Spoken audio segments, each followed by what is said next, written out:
Three, two, one, and we're live. Thanks again for tuning in to another episode of the Village Made Podcast. My name is Mavel Hemuli. Thanks for tuning in. If you're tuning in for the first time, please consider subscribing down below. And then if you're joining us again, it's an honor and a pleasure. Thank you for tuning in.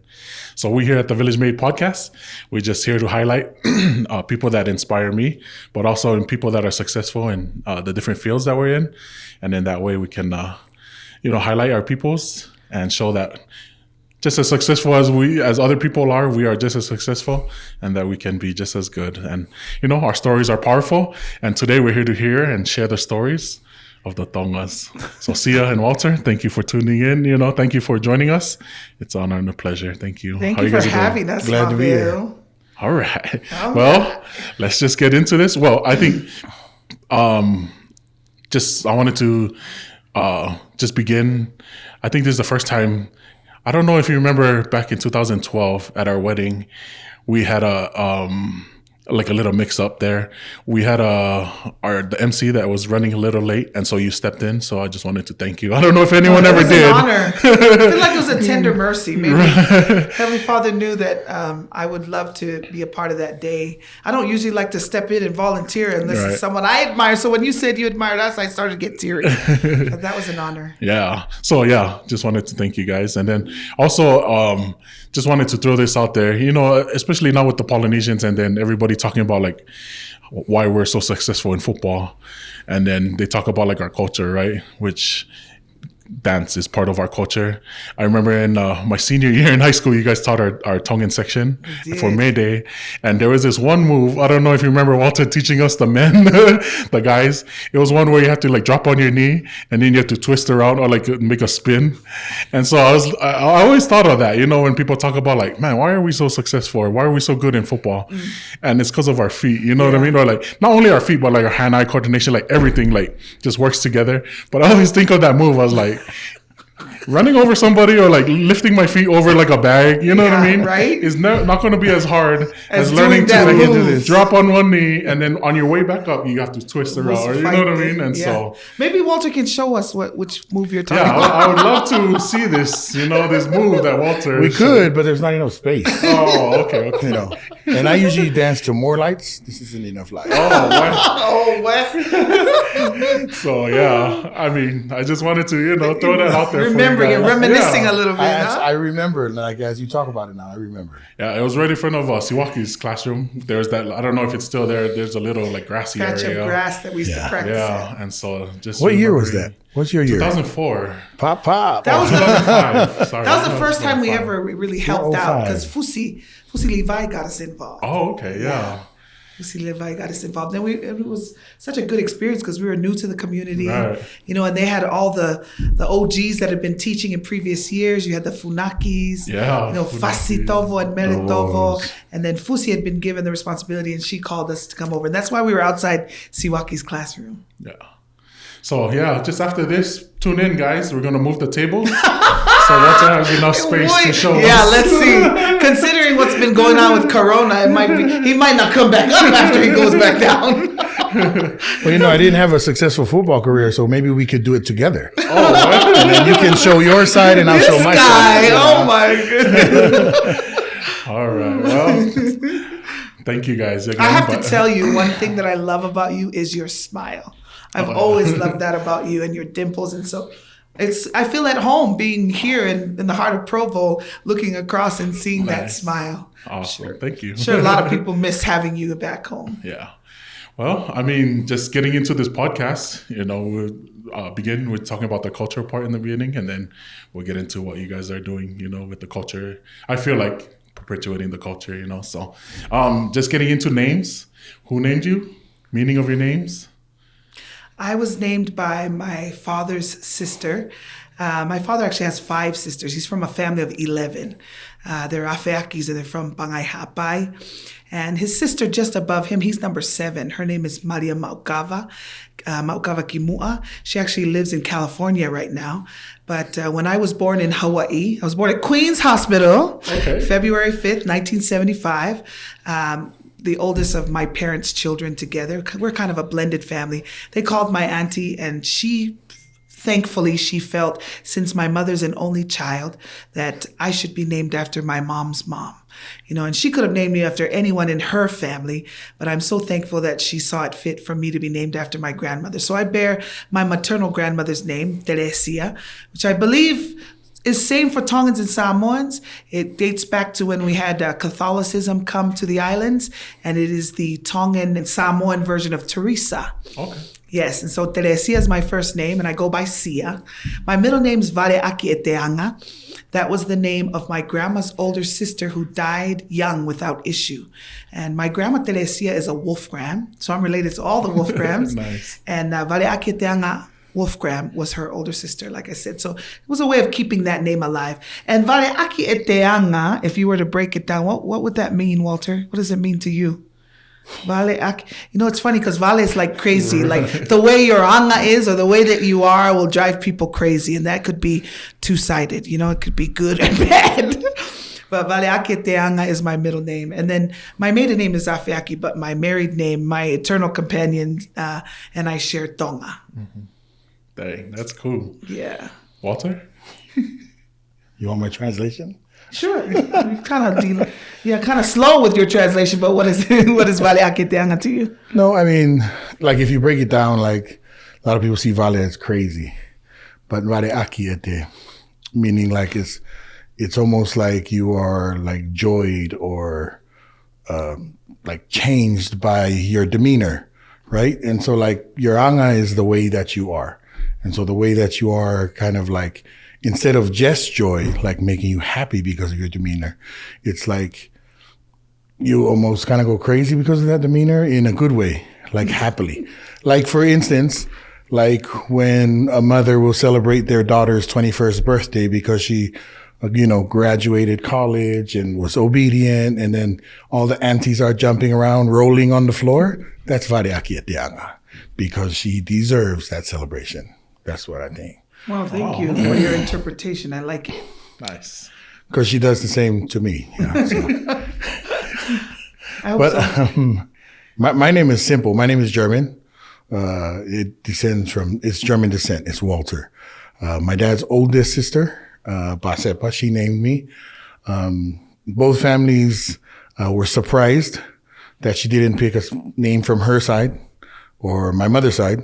She picked her husband's name, which was Walter Wolfgram. Mm-hmm. Which is my uncle. Which happens to be her uncle. And then, of course, because we are Tongan, he's also my uncle through his mother, who's a Vaitai. But she named me Walter after her husband. And, it's one of those things where when you ask your sister to name a child, whatever name is given is what you take. It would actually be more disrespectful if you ask for a name, they give a name, and then you deny the name. Like that's worse than if she named you, Lucky or something like that, Or Pluto or something. Yeah. So the name, and because of that, she's the oldest sister, and then there's so many sisters, I always have to count how many aunties I have. But there's Nana Pesi, Seini, Ana, Fifida. I always joke with the younger ones that, I'm untouchable because I was named by the oldest. But that's how I got my name. It's pretty simple. My dad's oldest sister, he asked to name his oldest son, and that's how it came to be. Mm-hmm. For such an English name, right. A very Tongan meaning. Yeah. And then the middle, and then, or I guess it was just his name. Yeah. Yeah. Okay. It was just Walter Phillip. Yeah. That's cool. And I know with your kids' names, I think they, because those are not common names. What was that like for you guys naming your kids? Most of them a lot of them have meaning names, yeah, right? Yeah, like family names. Most of them were named by Walter's family, his father or his sisters, and then I would, my mother-in-law finally was like, "You have to go through all this. Maybe you should have a turn to name." So 2 of my children, we were able to name my side of the family, but they're always named after someone in the family. Our oldest daughter, her middle name Sitauloa Manu was given by his grandfather before he passed away, and Alexia was a name that I just liked. But everybody else is named after someone. Nice. So the meaning behind it really is valuing someone in our family whose traits we hope they take on and whose legacy we hope they keep alive. Right. And then when it came down to your son, because you have girls, One right? son, yes. Was that a hard name, or a hard decision to make, or how, Yeah, having named girls? And I then just actually one wanted son. him to be named after Walter. Oh, And okay. Walter's like, no, I don't want anyone named after me because Walter isn't really a name from the Tonga family. It was one that my auntie gave me from her husband. And so I was like, and there was no question. He's like, no. And so he's actually named, my only son is named after his little brother. Okay. And his name is Viliami Muliki Haamea, but they just took the nickname, which is Vili Muli, and named him after his brother. And it was, the only hard thing is like Walter put every name he's ever wanted put in there. It's actually very meaningful. His middle name, Fe'ao Moe ni Ma'ikakala. Fe'ao Moeola. Fe'ao Moeola ni Ma'ikakala, which means that he will bear, maybe you should translate it since you made the name. But basically, everything that his 5 sisters, ni Ma'ikakala, of course, being flowers, his 5 sisters he will bear whatever it is that they I wouldn't say burden, but he will be known by what they do, by their actions. fruits. So Fe'ao Moeola, I mean, he will travel or be known by the Fe'ao's actions. a good name, right? Yep. You like that name? Yeah. Like Fe'ao Moeola, like their actions or their accomplishments of the Nimai Kakala, which at the time he had 5 older sisters. Okay. And it was a way for them to always remind themselves that however they act, he will always be known as their little brother. Yeah. So like by the time he comes around, because all our kids went to like elementary, high school, when he grows around Laie, they're like, oh, that's Diweti's little brother. Right. Or if he's over here, they'll be like, oh, that's Nini's little brother. And it reminds the sisters to always remember that they don't just represent themselves when they're out in public. They represent their family, but most especially their little brother. That if, they don't mind how they represent us, at least they love their little brother enough to be like, maybe I'm not going to do that, Right. or want to achieve and be something that he can deem or aspire to be. Dang, that's cool. Yeah. That's a powerful reminder to him, I know you mentioned the villages that your parents or your family's from. My dad's from Pangai Hapai, right. and he's also from Foa. But my mom is from Koloa Vava'u and also from Uiha in Hawaii as well. Nice. What about your villages? My father. I'm from L-Town, K-Town too. I live in Kahuku. Right. Also raised my kids in Laie as well. My father's from Kolonga. And then various other connections in villages, but mainly from Kolonga. And then my mother, she's from Kotu. She's a Tamapiao. Okay. So my mother's a Tamapiao. Her mom is also Pangai, they're Hapai through and through on her side. But because of our genealogy and connections and ties that have been upkept, I can almost claim Sia all over Tonga, through both sides. That's cool. And then with the migration story, how did you guys, do you know your family's migration story from the islands to Hawaii or to the mainland? I do. There was a couple that came to serve their mission in Tonga. It was Patrick and Leela Dalton. And they had actually served several missions in Tonga as well as in Fiji. And this remarkable couple, my grandfather was the first professor. I can say he's my grandfather because of our story of how we came to America, but he was the first biology professor at the Church College of Hawaii. Okay. And his wife was a historian for the church while they were serving in the Pacific. But while they were in Tonga, they didn't have children, and on their way out after their mission, they saw some girls dancing at Liahona, and they were saying, we wish we could take one of those little girls home with us. And my grandfather, who was sitting in that small group, said, which one would you like to take? And he said, oh, either. And he pointed over at my mom. And my grandfather said, you can take my daughter with you. And even though it was their only child, he knew that sacrifice would bless her life. And because he completely trusted the Daltons as well. And their love for her and their decision to bring her to Hawaii. She was the first visa that had been actually stamped out of Fiji for someone to come like that from Tonga. And she came, 1955 was when they started Church College of Hawaii. She came with her new parents they never legally adopted her. They hanai'd her when they brought her to Laie. And she did go to Kahuku when she came. She was very young. She was born in 1941. She's going to be 80 next month or in January.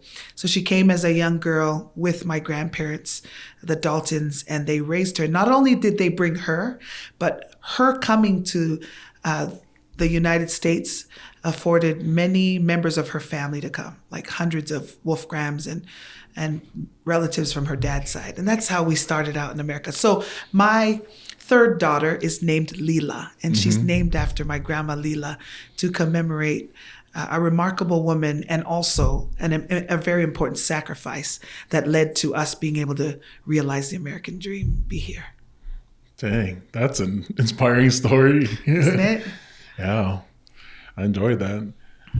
Walter, you have your family's migration or how they ended up? Yeah, mine's pretty easy. My grandfather and grandmother came after their son, my uncle. Came to BYU, was chief of the village. And then my grandfather was able to come over and replace him. His grandfather's Alamoti Tamoepeau, Yeah. and grandmother is Melesungu Pulotu Tamoepeau. Those are important things to say. And then when he says uncle, he's talking about his mom's brother, which is Afamango Tamoepeau. Okay. And I remember them growing up in the Koku Third Ward. Yes. They were in our ward, Yes. Melesungu and also your, Alamoti. So I do remember that. Pioneers. That's cool. Yeah.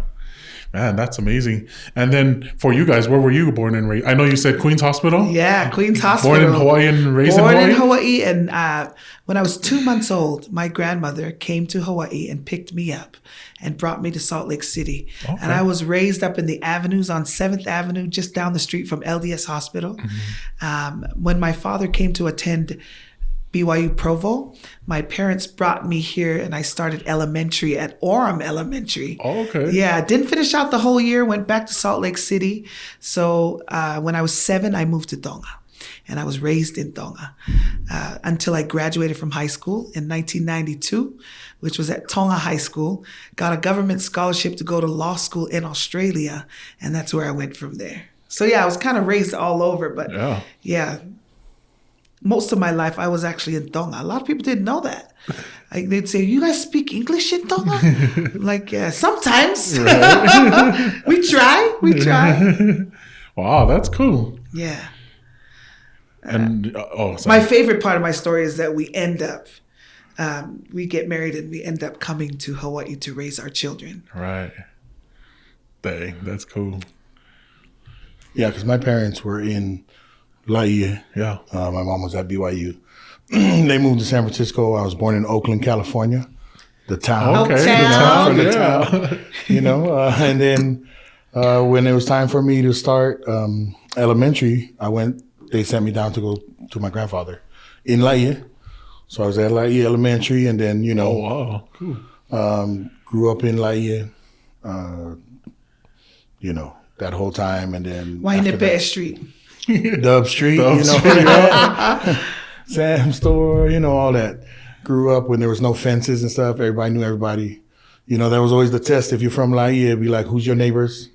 Where exactly which house and what was your route to school and all that stuff. Did you steal mangoes from Goo's house? Stuff like that, But from there, I went to Tonga. Went there for a few years, and then after that, I came back to California where my parents were. Okay. And then I was there in the Bay, and then from there I moved around until we moved. But the funny thing is, because I went to elementary in Laie and grew up there, everyone I know from Laie, we're from Laie, And then there's the people that I grew up with in the Bay that they're like, oh yeah, I'm a Bay boy, stuff like that. But I embrace all the places that I grew up, right? Family and friends that I knew and stuff. So I'm proud to be from all those places. When I was in Tonga, you find me in Fasi or Kolonga. That's it, And it was actually when he came to Tonga that we first met. Oh, wow. Yeah, That's cool. Our kids always roll their eyes when we tell this story, but we met at a math competition all the high schools used to have an inter-college, that's what they call it, intercollegiate math competition. And I was going to Tonga High School at the time. I was in Form 1 and he was in Form 2 at Havelu Middle School, which is the Liahona High School, middle school. Yeah. And so there would be 4 people selected from every school to come. And so he was one of the 4 on his team, and I was one of the 4. Incidentally, that year, Tonga High School won every form except for Form 2, because his team won that year. Wow. So a lot of the girls that I had gone to the competition with to come and cheer our team on were like, who's that new guy from America on the team, on Havelu's team? And I remember looking over like, I don't know. He's hella cute. No, I wasn't thinking that. I was a nerd. I'm like, so what? Yeah. But he didn't actually approach me to date until I graduated from high school. Okay. Yeah, it was my senior year, just before I left to Australia. And I told him, like, we can date, but you got to come talk to my dad. And my dad is this big guy who has this voice like Mufasa. You know, he sounds like James Earl Jones. And I thought for sure he's not going to have the guts to show up to my house. He showed up to my house and he asked my father. And now that we have it on record for the Village podcast, This is why we expect our kids to, tell their significant interested others that they should come over and meet us. We're not that bad, come talk story.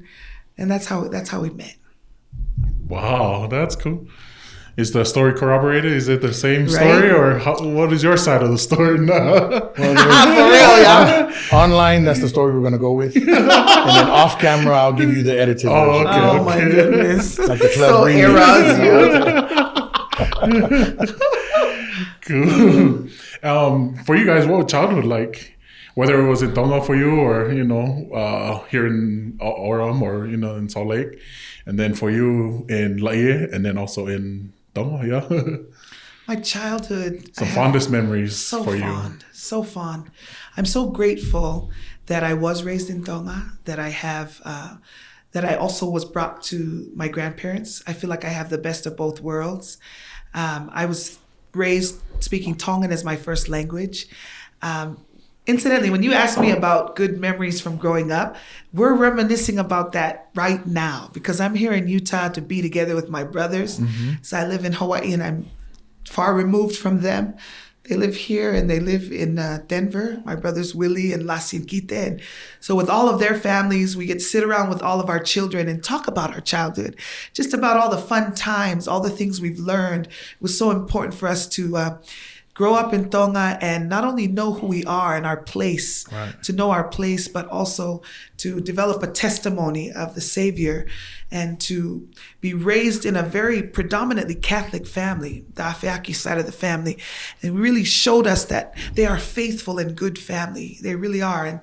But to also show us that we can have respect for other religions and really come to understand the importance of our own and how it should make us better people. Lots of fun going to school in Tonga. Everything was school because there really was nothing else, and so it was important to be competitive. My grandfather, Bosima, put a lot of pressure on me. He's like, if you're not first in your class, we change your last name. You're going to be a Wolfgram. You're not going to be Afeaki. And so I really did take that to heart, wanted to bring honor to his name. He was a parliamentarian for many years, and I saw my father actually live his dream, which was to go and run for parliament, and he served as a representative of the people of Hapai for many, many years. And so also an expectation to be a lawyer. And so a lot of my cousins currently are lawyers. My father's sister was just recently made, I don't even know the title of it. Official term, yeah. Yeah, but given a very high honor. Mm-hmm. She had been the Attorney General and the Minister of Justice before. So that kind of expectation is what led me to choose the law field. And I actually went far away from it later. But the upbringing that I had, school was very important. Church was very important. I'm so glad that I had time here in Salt Lake City. My grandparents lived here at a time when there were few Tongans, and all of those families treated each other like family. Right. And because I went everywhere with my grandmother, and she would send me to Fe'iloaki with people to make me understand how important it was to know my connections to people, to know that I bear her name, to know that people loved me just because I was her granddaughter, was something that I have enjoyed and appreciated my whole life. And so I would say, being the oldest of my parents' children together, one important part of my life was learning my place in my own family, what it means to be a sister, how much loving my brothers means to me, how much I adore my little sister, how thankful I am to be raised in a family where music and dance is so much a part of life that it brings me the most joy. And I'd have to say, too, understanding my place when it comes to the rest of my family, because my father was married before he married my mother, and he was married to Lucy Mahoney, and he had 2 daughters, Victorina and also Emily. And I have a brother named Stanley who's also in Australia, and all 3 of them are older than I. Then I have my brother Danny Humphrey, who I was raised with my grandma. We share the same mom. His father was Balangi, and I always felt like, I was kind of an old soul, but I always felt like I want to do something and be somebody someday so I can give to my siblings what they didn't have, because I was blessed to grow up with both my parents. And I'm happy to say to this very day that social media keeps me connected, and my phone does keep me connected to them, even though I live miles across the ocean.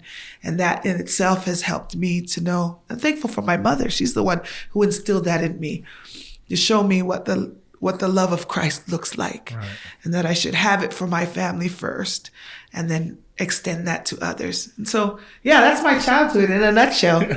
Yeah. Wow, that's beautiful. Yeah. We should just move on after that. Sorry, because it was long-winded. I'm so sorry. Because it was great. Because I'm 60 years old. You got to try to fit all that into 60. No, she's a grandma now. I'm a grandma now. I'm upgraded. My granddaughter, Atalina. Well, I guess you kind of mentioned how Laia was like, with Goose Store and cutting through the people's yards, I guess. Yeah, I mean, my growing up, I mean, a lot of people now will tell you, like, Laia is not the same, you know, like, I mean, there's still the families that are there, the people that you know, but it's not like it was, like, growing up, you know. It's one of those things, like, if you know, you know. But, like, for me, I was blessed to have what I consider the epitome of a grandfather, an uncle, and a father. Because I grew up with my grandfather in Hawaii, my uncle in Tonga, and then my father in the Bay. And so, like, with my grandfather, like, all of this culture was very important in our lives. We lived it daily. So we would always, like, fotfota tuki-tuki in the evenings, and that's when the lessons would come, where we would learn, and it was specific. It wasn't just random things. We would talk about history of Tonga in a whole, the history of our personal family. We talk about legends. We talk about protocols for different ceremonies, funerals, weddings, both ancient and modern. We talk about things to do with, like, the royal kava ceremonies. We talk about kava, stuff like that. We talk about koloa, how to fold and pelwit, why it's called this, why it's named that. And then we would actually pull the koloa out, and he would show us how to properly fold, and this is what is called that, and this.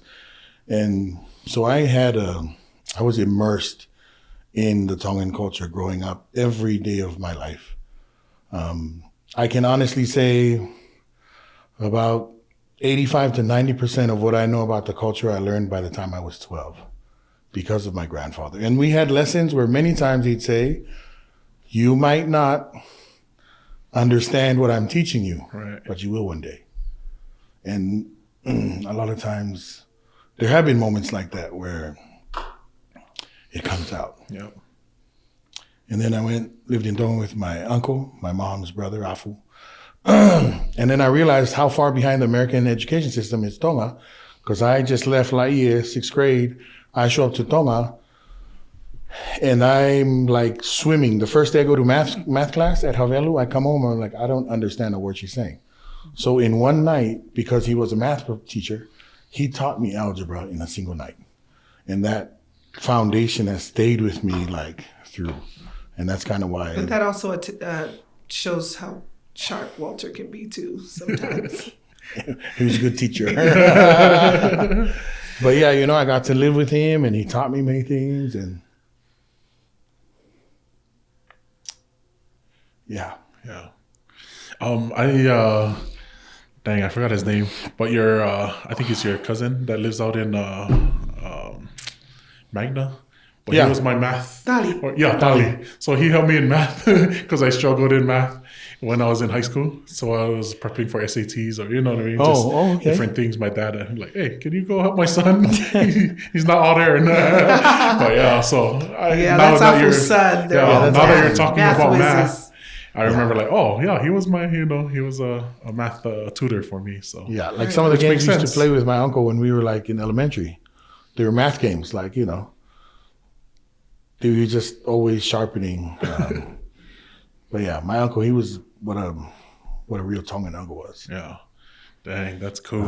And then I came to live in the Bay with my father, who, when he came from Tonga, they got married in Hawaii. And then from what I know, he got picked up by a national tree company to move from Hawaii to San Francisco. And then he started working for a tree company, and he did other jobs. Like, I know he used to like build swimming pools and stuff. Like, to this day, I'm like, if I ever buy a house, I need to do it soon while my dad's still strong so we can build a swimming pool. He can custom one because he knows how to do that. And then he did construction and stuff. And then he got into the tree business where he started working for them, and then eventually ended up buying it outright. And so he's had that in the Bay Area for years. Big Green Tree. Shout out to Big Green Tree. Yeah. And then when they were going to retire, as they got older, they're going to retire. They downsized and left my brother and my brother-in-law, my youngest brother, Afu, and my sister, Rosa, her husband, Lua. So they downsized so they could take care of it, and then they moved to Tonga. And I don't know how to turn the ring around, so sorry. And then they came, and then because of health reasons, they eventually moved back. Mm-hmm. But they basically had retired back to Tonga. And so, I saw in my father that, you can come as an immigrant, start from nothing, and ended up owning his own business and ran well for years. And my little brother is still continuing that legacy in the Bay Area with Big Green Tree. Dang. Yeah, so that's kind of my life in a nutshell. Mm-hmm. And I guess speaking of, because this is the holiday season, let's talk about when you guys were younger, what the holidays were like. Obviously, probably Thanksgiving wasn't a thing, right? Because it's only an American thing. Yeah. But Christmas, talk about Christmas. Were there Christmas traditions or your favorite Christmas memories? I think my favorite Christmas memories, I would say, is in Tonga. There would be these groups that would play music. We actually do that, and we've had it in Kahuku, and it would be nostalgic for me. Yeah, I remember that, yeah. When those groups would come around, it would take me back to my childhood, where these groups would come around and play, and it's like the concept of caroling, where it's to bring Christmas cheer. But they didn't necessarily have to sing songs that we thought were traditional Christmas songs. And they would have like all kinds of instruments, makeshift kind of instruments, whatever they can find. But it would just bring so much joy. And I remember that our family would scramble to get the best something we had, to dessert give to or them, right? money to give to them. And it was just our way of celebrating Christmas. I know with my grandfather's family, because it's the Afeakis we spent Christmas with. It was always about sharing a meal and being together. And all of my first cousins on the Afeaki side of the family were very close because of that, because of all the times we would spend at my grandfather's house. It wasn't really about the presents like it is in the Western world, because they weren't important. There would be a tree that kind of resembled something that should look like a Christmas tree. And if we were lucky, there would be little packs of candy or gifts that were there. And, I would say that we were very fortunate because of the career choice of our father. And we did have presents on occasion, but I don't remember that being important. I remember what was important was the meal we shared with our families and the groups that came around to bring this music and to bring the Christmas cheer. And I would say that's what I remember the most about Christmases in Tonga. Man, I'm glad that you shared that. When even growing up in Kahuku, there were like carolers that would come around, which is like Liki Kawaka, him and his band or his group of friends that would go around.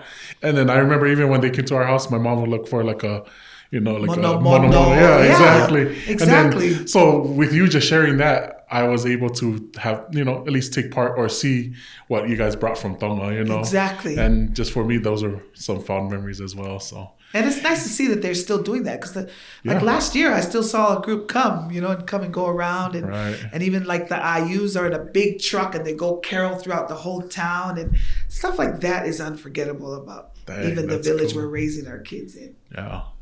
That's awesome. You have any memories? I mean, like she was saying, like in Hawaii, the presents, I don't really remember like Right. a lot of presents. I just remember a lot of joy, and the good thing about like Hawaii Christmases was, you end up at the beach if you needed to. You end up with your friends playing football at BYU, all those kinds of things. And then like when I would have Christmas with my folks, my mom was always like 2 meals Oh, about yeah. Christmas. Like she would have themed trees Yeah. and different More 3, than 4 two. trees. There's like 3 or 4 trees. And each one would be a theme or a color, and like she would work on it. And She's all about the holidays. Thanksgiving is always amazing. I hope I get to have Thanksgiving with her this year because in San Francisco, they always cook a full spread and you're eating at 10 in the morning, which is good. Like it's early and then you have the rest of the day and you'll have leftovers later on, but set the table formal and everything. Yeah. Right. Yeah, growing up, we always had like so many, like Christmas was 2 meals, like in our house. It was just, In the Bay, right? yeah, in the Bay. Yeah. Dang, that's cool. Yeah. Just even Thanksgiving, like with the whole turkey. I don't remember turkey being a thing for Thanksgiving because in Hawaii it's just like lu or puaka. You know what I mean? Like it's just poly food. So when you come here, you're like turkey. You're like, oh, okay, I guess that's what they do. But One thing like our family would do sometimes, and not really a family secret, but few families do it. But you're welcome to try it. Is we would actually stuff our pigs. oh, okay. So you make stuffing, like you make stuffing for turkey, and you put stuff it the in? pig and you sew up the bottom when you tune it. So then it comes out. Yeah, It's actually really good. it's really. Oh, I never had We've that. never done it actually because they do it in the Bay, the way they do it there with his family. So like stuff the pig and then you sew the bottom up. And Yeah. if you like stuffing from turkey, the stuffing from Buakatunu is another level. Yeah, another level. So hey, next week, it's Thanksgiving. Go ahead, feel free. Nice. Yeah, I thought I was gonna be on your other podcast so we could try the black box sushi and all Oh. that. Yeah. Well, we're gonna. I we're like gonna what we have a had feeder. today. That was good. But now I guess talking about legacy, like our family legacy, all our ancestors, like we are their wildest dreams, like who would have thought that for us on phones, or for us having cars where they sailed across the oceans, and so just the legacy that they've left, what are you guys doing, or how do you feel you're continuing to live that legacy or push that legacy forward through your kids, through yourselves, and what are you guys doing with, I guess, just the whole legacy? I go first all the time. Your turn. Go ahead. I think legacy like constitutes something great, I believe, and we have great things to continue and upkeep. But sometimes the English language is left grasping for the true definition of like what we have and what we continue to do and stuff like that. But there's things that when we were growing up was common. If you're Tongan, just things you commonly know what to do, how to be, how to act in different situations, which is also why you cannot get a degree in Tongan culture because it's something that's alive. There's not one question you ask someone, and I always use an example is like, if someone says, if you're a Tongan, how do Tongans go to funerals? That's like a 10-sided question because you ask, well, first of all, how are you How are you related to connected the person? To the person? At the funeral will determine how you go. So if you say, if you're ma'ulalo to the funeral, that kind of guides you in a direction of where you need to go. And how close you are will determine how you should act. Because there are some people that at a funeral, they'll come and they'll bring food and drinks in the back door. And just like, hey, this to help out, with what you guys are preparing. Because you're such close proximity. So closely related. On that relationship, same being ma'ulalo, you could be the people that like, as soon as they say the death is that day and Monday we put the tents up, you're the tent people and the barbecue people and the setup and the crew. You're that crew. There could be, there's so many different levels that you can't say what kind of ta'avala you wear. If you know, then you should wear a proper ta'avala. So I can look at the whole room and say, oh, that must be from the father's side, or Ma'olunga, or Ulumotua, and that kind of thing. As opposed to now, everybody want to come with the shiniest, fanciest ta'avala. Or as long as you have a ta'avala and wrap, it's no longer important to people, where each Tongan should have 4 or 5 different ta'avalas, because there's the one you wear to church, there's the one you wear to a funeral, there's the one you wear to a funeral when you're maulalo, there's the one that you wear like for your graduation, there's the one family one that you will wear maybe 3 times in your life, when you get married, when you go to the temple, you know, those particular things, when you graduate with your PhD. And so those are things where everybody used to have and know.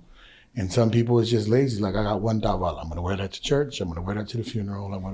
But it kind of shows like what you don't know, you know? And so like that stuff, because there's so much to cover and talk about, you have to create a topic that we focus on.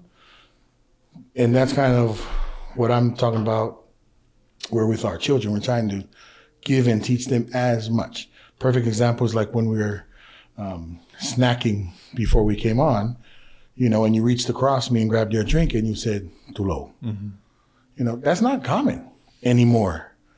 You know, but like you growing up like, oh, I know that. That's what you're supposed to do. That's what my parents raised me. Yeah, know? I actually heard that, and it caused me to, like, it made me so happy. Yeah. Because you don't see it so rare anymore. But, you know, like even you right now, you're thinking like, well, of course, you know, that's what you do. It's because that's the way your parents raised you. Yeah. And it was important to them. One of my, I was talking to someone a couple of days earlier, and they were talking about like, what do you pass on to your kids? Right. And I told them, you are Tongan.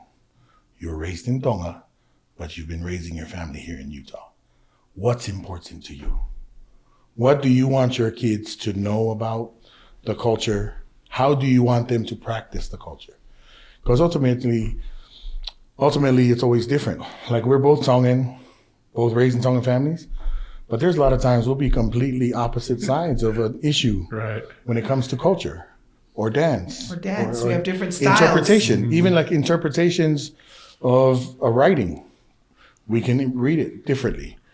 You know, and so I was telling him basically, what's important to you? What do you want to carry on? What do you think your family is continuing to carry on? Within our families, you know, history, dance, the knowledge of the koloas and stuff like that. The knowledge of the ancient histories of like how we used to have weddings, how we used to do funerals, how we continue to do it. Why do we do certain things at certain protocols? What drives those things? Do we understand the traditions and protocols that are still being continued in Tonga with royal ceremonies, or when you have ho'eiki around? Like, all of those things, they need to be knowledgeable because of the families we come from. And we would expect our kids to know those things. So if we did show up somewhere, they'd be able to go out and handle the koloa. They know if we're sitting somewhere, when's the right time to stand up and take it out? When we bring it in, who to listen to, you know? And so, like I said, all the ceremonial stuff, though, I would have to say, as a mom, you know, as I'm reflecting, especially as I have a grandchild, and I'm looking back at what we've tried to make a concerted effort to teach our children, it's made me realize that we've had to have those discussions about what are the things that have been passed to us. Right. We have a very strong legacy of faith, you know, in both of our families. Walter's paternal side, they descend from Pita V. Pita V, if you've ever watched the documentary, is the man who actually introduced God to the king, Siaustubo Uluaki, and was challenged. You know, he's at the time, and the story is fascinating, but the short end of it is that Pita V told the king that my God is the Almighty God. And the king, because they were out at sea, said, we're going to throw you into the ocean where the great white shark is. Taufatai. And if your God truly is God, you will survive and I will see you again. And if not, then this is it. And so they throw him off the canoe and they return to land. And the story goes that morning comes and Pitavi returns to have an audience with the king, because his life is a testament that God truly is God. And as a result, Siaustubo Uluaki dedicates Tonga to God, and all of Tonga is converted to Christianity. Now, to be a descendant directly from Pitavi, who, by the way, there are songs and hymns that we've taught our children that were written by Pitavi. And having them realize the faith of this great man and how important it is for them to know that they will be tried. They will have trials and they will be tried throughout their lives, but that they should remember that they do have the faith of their forefathers, like Pitavi, and I have my own stories of my grandparents and great-grandparents serving missions, building boats that when they weren't even boat builders, but they were called to build a faifekau or to do remarkable things like that. I think a lot about the miles that they walked to go to church. And those are the kinds of sacrifices that we try to share with our children so that they know that they do have a legacy of faith and that their culture and the things that we try to teach about the culture should in fact help them to become better people, to be able to contribute to their family, to society, and to the country at large. I think we can be better Americans if we understand what makes Tongans great. Not in a sense that it makes us narcissistic, it makes us think that we're better than others, but make us see how we fit into the family of Polynesians and how Polynesians, because we are voyagers, like you mentioned earlier, and they were so brilliant. They were able to navigate before any navigational systems even existed. What the kids need to see is the correlation between all that and what it means now. What that means now is number one, you can be an astronomer. You can be brilliant because you come from brilliant people. And when in doubt, look up. And there's just so much about our culture that I feel kids might think is irrelevant. Like when we're talking about protocol and ceremonial and stuff like that, you go back to teaching the core values of being a Tongan, like whakaapa-apa and whiwhi, all those things. Those values are actually in tune with the gospel of Jesus Christ. Right. And if we teach in such a way, we're having to learn through teaching like students, dance and music. We're navigating in a different language and trying to use English to teach concepts that would have otherwise seemed foreign has been such a fascinating thing. It's been an opportunity for us to also try to explain and make relevant to them, because it is relevant. There are so many things that are relevant. And the things that aren't relevant probably aren't really important to pass on right now. There are some things that we've had to marry literally in our marriage, because our ideology, some of the things we viewed were different. And we've come to a marrying of those two things, of those two ideologies or two understandings or traditions and customs, so that we can have something that we say we're passing on to our kids. Hopefully, ultimately, kinawanga ofa, mo whakaapa-apa. Like, and to build on basically what she just mentioned, had 3 or 4 different facets of our culture that you understand. Like, number one, a lot of the songs that we teach, or that she teaches our children, the hymns, those are hymns that were written by Naufangakui. Wow. Yeah. It's not just we picked, that's a cool Tongan song. Yeah. Pitavi wrote that. Yeah. Not the original one, but one of the ancestors, the uncles. Even Devita Turiakiono, who she comes from. I'm related to it. He's written some hymns too. He's written some also. And a lot of them, they're old standards that weren't Mormon songs. Mm-hmm. They were Tongan Christian songs, right? And so we picked them because they're descended directly from them. Right. We didn't pick it because, that's a popular Tongan song. Let's do that one. No, but it's also a great way to learn the language. You learn the words, you're learning song. For a reason. I agree. You're learning gospel principles. Yep. And then if you know your history or who you come from, then you'll be able to understand. We have 8 kids. They have 8 different personalities, 8 different talents and things that they're interested in, that you'd understand. I mean, that you have ancestors that was probably, fast or smart or enjoyed art and that type of thing. That's why you've inherited those things. Mm-hmm. I mean, look at your family. If you guys took a family picture, you're shoulders and head above everyone else. Right. Because in your family, you have koikakai lalahi. You can trace where you have descendants in that. I mean, the fact that you're doing this podcast with your last name, Sia, the translation of your name is basically to be lost in a foreign place.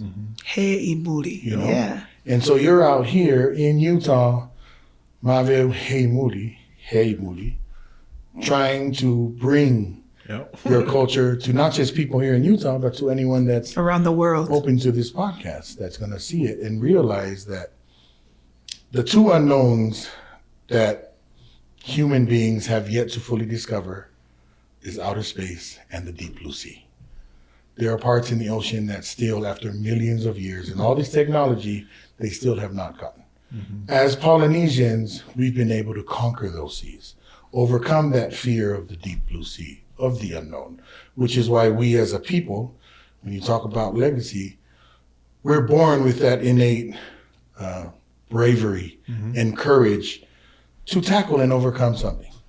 Like the courage of your sister who I just met today, that I didn't know existed, because she had the courage to accept and go to Punahou, across the island, to live away from the family for a better opportunity. Like that takes courage, to leave the confines of Kahuku and even to be considered a traitor. If you're raised in Kahuku, and they're like, why are you going to Punahou? Yeah. She didn't want to be a winner, just throwing it out there. Whatever. Kahuku was winners. Yeah, she's actually also Punahou wasn't winning that. her and like Lupe Funaki, they're all trailblazers because they're willing to venture out people there. From our community, I mean, that's like a hard thing to go to a private school outside, and people will almost make you feel like you turned your back on the community. That takes bravery. Yeah. But that kind of bravery, like to come out to Utah, it's genetic as a Polynesian. I mean, look at our first generation that come here, don't know the language. I mean, the first generation in Utah is hard. Like Hawaii was hard enough, but it's similar enough to Tonga. Go to California, still warm weather, but modernized. You come to Utah and you got mountains and snow. Some of the first pioneers that were out here don't get the credit. And sometimes people in their own posterity forget the struggles they went through to give them that opportunity that they now have. That they should be proud and inherit more, or try to look into more what made them special. Those are traits that you were born with, and it comes from your ancestors. And that's why I feel like any good that I do, it's never alone, right? Because you stand with your grandparents, or the people have passed on, but they're still with you. They're still standing with you, And that's like what carries this legacy forward.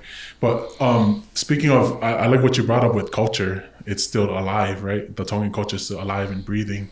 And so for those, I guess for the youth that are born here in Utah, or that through no fault of their own, maybe their parents didn't teach them the Tongan language, or whether it's through language, or maybe didn't teach them the culture, maybe it wasn't as important to the parents to teach them, or maybe they come from blended families where the mom is Palangi, the dad is Tongan, or, for those people who don't feel Tongan enough, as kids growing up here, or maybe don't connect enough to their Tongan, it doesn't only be, it can only be Tongan, like either Samoan or Fijian, or just to any of their roots. Like, what would you say to them? Like, is it, and just like you said, there's no like committee that says you're Tongan enough, right? Yeah. So how, for those kids, how can we make them feel included, or how can we have them feel like you're just as Tongan because you have Tongan blood, or what I mean? That blood still runs through you, and I think that legacy still carries through you. Absolutely. If that makes sense. Yeah, it does. Yeah. I think the number one thing people in that situation need to realize is that whoever they descend from or were raised by did what they thought was best for them as a person to survive in this place. Yeah. So it's not like you can never turn around and blame someone for like, you never taught me enough Tongan, or you didn't teach me all the Tongan stuff. But they were like, but I was trying to get you to speak English so you could survive in school and do better than me, because I can't speak English, or I can barely speak English. And this is what I'm doing, what I believe is going to be best for you to survive here. No one, like I said, no one can ever take away that you're a Tongan if it's in your blood. Yeah.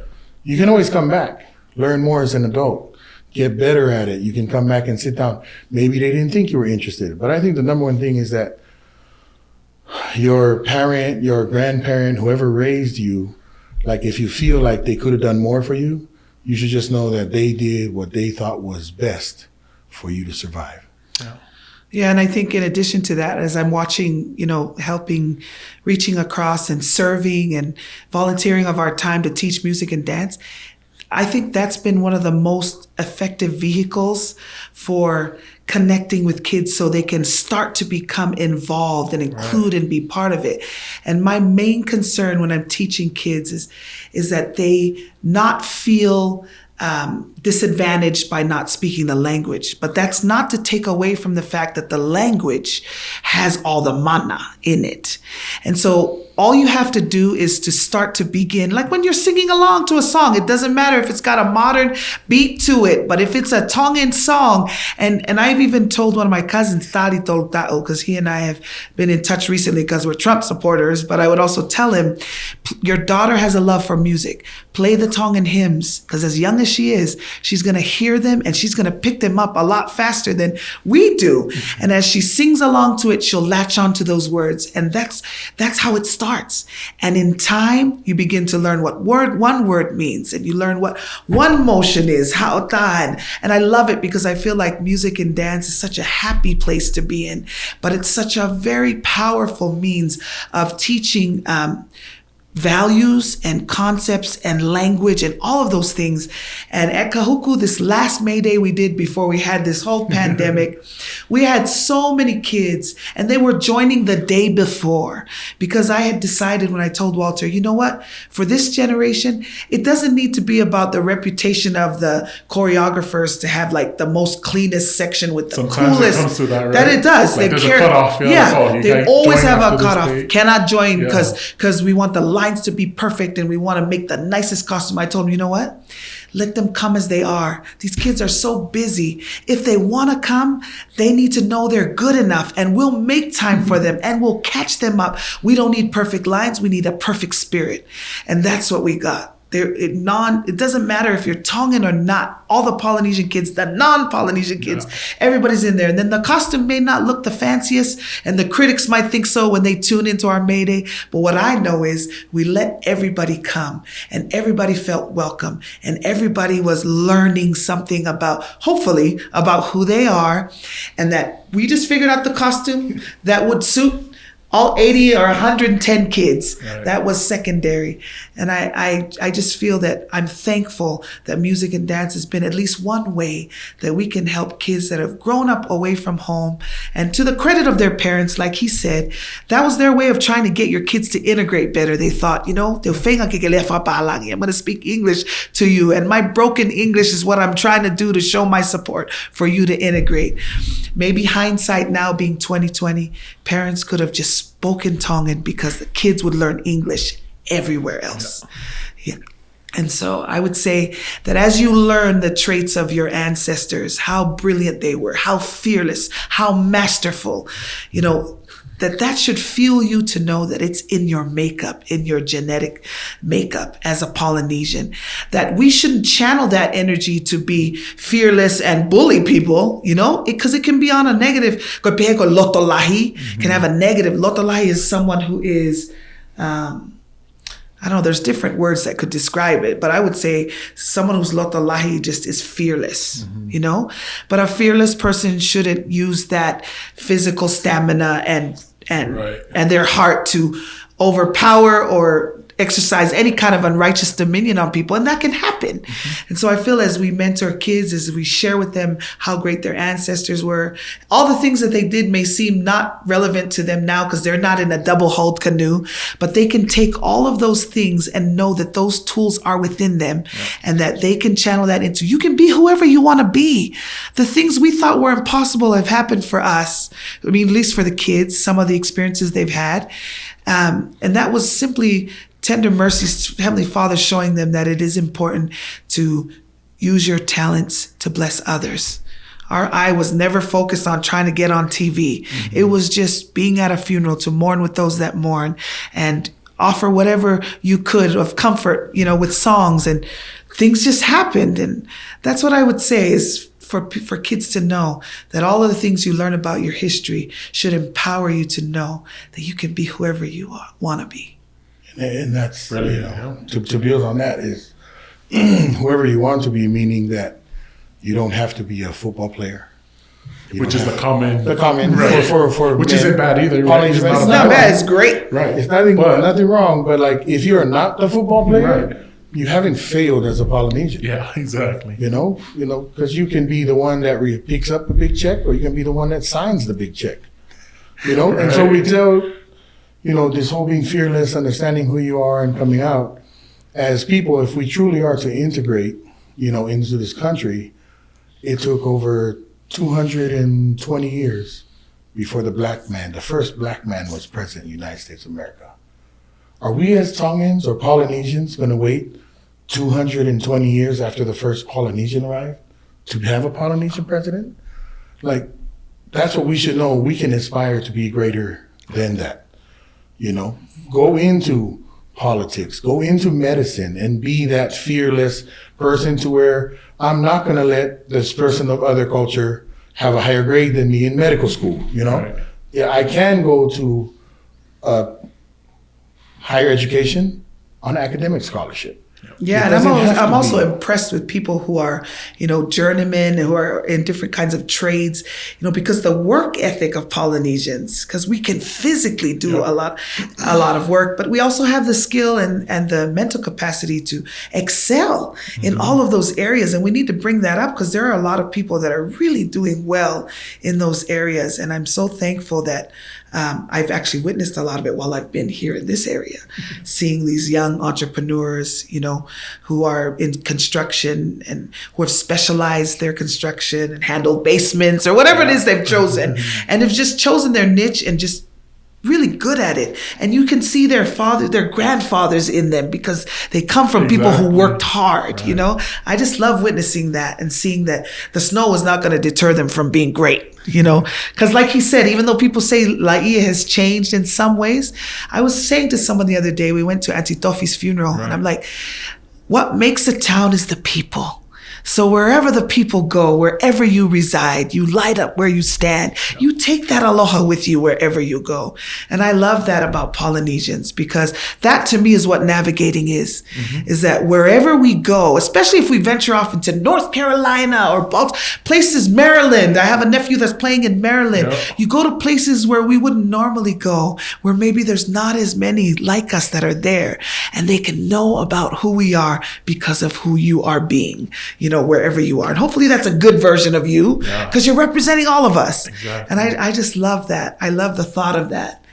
And I did think that about Auntie Tofi. I'm like, when she left Laie, she came here and did exactly what she did over there, which is why so much of Utah showed up to show her love. Right. Yes, it resides in us. Just one big celebration. Yes. And when the village makes you, you take the village with you wherever you go. It is not a geographical location. It is a state of being. And that's why we need to constantly think about, what does our religion, what does our culture do to make us the best version of us? Yeah. And then as Polynesians, I think, like, to add to that is that we have to be more unified and support each other, like with money. An example is, I work in tourism in Hawaii, and there's a little restaurant in Hawaii that survives off of 2 hours a day, 3 hours. They only open from 11 to 2 every day. And the reason they're able to survive is they're Korean owners. And they have all the Korean minivan operators to tour bus operators, all the Korean companies come and eat lunch there. And so you'll see a place where you have like 15 minivans with 20, 30 people there in 3 hours, and they run through, they pick up their lunch, they take off, and then the place closes down. And he's able to survive, and he's been able to survive for years because they support each other. Yeah. The Asians do that a lot to each other. The Japanese support the Japanese. Chinese support the Chinese. And so we need to support each other. And so, like, if you're a Tongan and you're looking for help for some kind of service, whether it be plumbing, in Hawaii we already do that, right? In Kauku, I need a plumber, hey, let's call Iki. I need construction, hey, let's call Mate or call Junior. Junior. There's so many different things. We already do that in Hawaii. It needs to be more so here in the States, that if you know someone that provides a service, seek them out. Drive a little bit further. Push your appointment back a week later so you can use that service. Yeah, the Polys own that gas station. Let's use that gas station. Help them thrive. So like if you're hungry, You know, go to the poly place and treat them like polys. If you walk in and say, hey, you know, your person at the front counter, their service is terrible. Change them or I'm not going to come back, right. You know. You do whatever, but you treat them like their family and you support them. That way we're able to buoy each other up as Polynesians. That'll help our journey be lighter. Right. You know, if we do that for whatever service that is provided and pay them their money. Yeah. Don't look for the discount. So, yeah. You know, our problem is always looking for. Wally's looking for a hookup. Call your cousin to call your cousin. Like, honestly, I have people do that to me about concerts. You know, hey, can you get me a hookup? Sis, you think you can get me into so-and-so's concert? Right. I'm like, this is how he gets paid. If we really love him, we pay for the ticket. Right. Pay for that ticket, because we all know Fiji is the greatest Polynesian entertainer there is, and it's going to be worth your money. You know, don't be calling Andy for a discount. You know, pay the price, because I know that I'm going to get my money's worth, and my fellow Polynesian brother, who's a trailblazer himself, is going to get paid. Yeah, because if the Palangi is going to pay to see Fiji, then the Fijians should pay to see Fiji. You know? Yeah. And when they come around, wherever they go, if you're from up north and there's a show down here in the south, drive down. Let's sell it out. Have them do 2 nights, you know? Yeah. Because the polys alone sell it out, let alone all the wannabe polys, which is not in a bad way. If someone wants to be like us and mimic us, that's a credit to us. Yeah. That our people are so great that they want to be more like us than who they are. Right. You know, but I've always thought that polys need to support each other more. Right. And just on that note, I can see it with my brother with his clothing line. You know, I love his clothing line. Yeah, he does that kind of C4 stuff. C4 Designs. Yeah.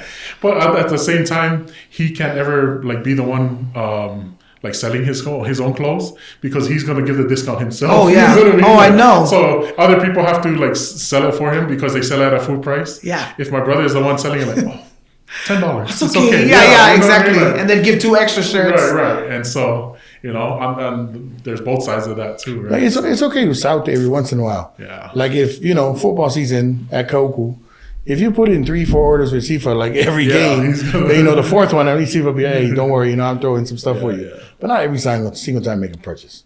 You know, my dad had a famous saying. It's like, family is family, but business is business. Love don't pay the bills. You know? Love don't pay the bills. If you love someone, support them. Yeah. You know, help them out. And that is powerful. I think just going off of like what I guess we kind of covered, or, you know, you guys based or touched on what do we as Polynesians have to offer the world, right? What the world can learn from us. But maybe on the other side of that, what are some things we have to unlearn as a culture? Wow, that's a great question.